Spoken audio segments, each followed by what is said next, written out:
At the present time, no. US monetary policy is more or less aligned with market expectations. Initially late of the mark, the recent interest rate cuts are now more in line with the level of the 2 year US Treasury, for example. Disinflation genie is looking to be firmly back into its bottle. Having said that, the inflation rate has yet to reach the Federal Reserve 2% target. It is expected by the Fed to move there in 2025. The Fed is right to take a prudent step-by-step approach at the present time, with the optionality to decrease, to pause, or to raise rates from here. Too much uncertainty remains, including the impact of policies from the new Trump administration.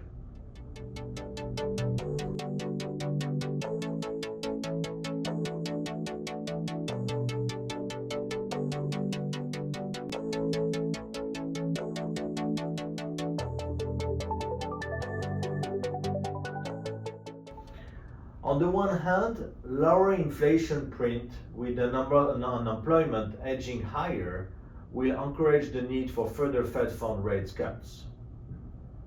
World economic activity is already on the edge of recession. International pressure exists on world interest rates to come down from their current level. And to add to this paradigm is the cost of current interest rates, which represent a massive burden on federal deficits. This situation is just not sustainable over the medium and long term. On the other hand, a more resilient US economy and a stickier US inflation would bode for rates not to come down much further from here. On the balance of probabilities, short-term and long-term interest rates are likely to edge lower in 2025. How quickly will depend on US economic data, federal deficits, and general world events.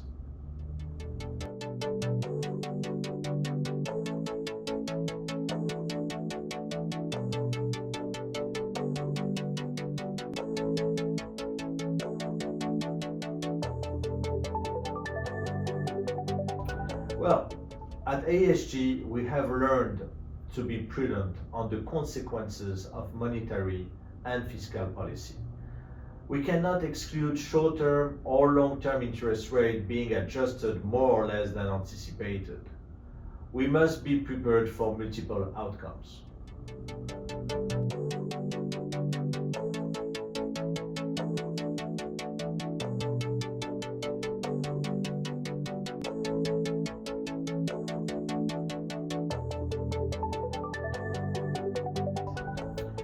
On paper, what happens in Europe will have no effect on US monetary policy.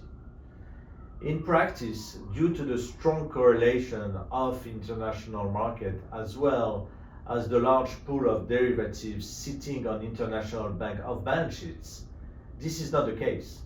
The euro-dollar market, for example, provides US dollar liquidity outside of the United States. If the non-US banking sector is not functioning properly, then dollar liquidity in this market will become an issue, especially for the Europeans as they are the most exposed. So the stress in this euro-dollar market will obviously bring some stress in the US domestic capital market. The Federal Reserve is sensitive to what's going on overseas and will work to alleviate this financial pressure if it can. So yes, what goes on in Europe could indirectly weigh on US monetary policy.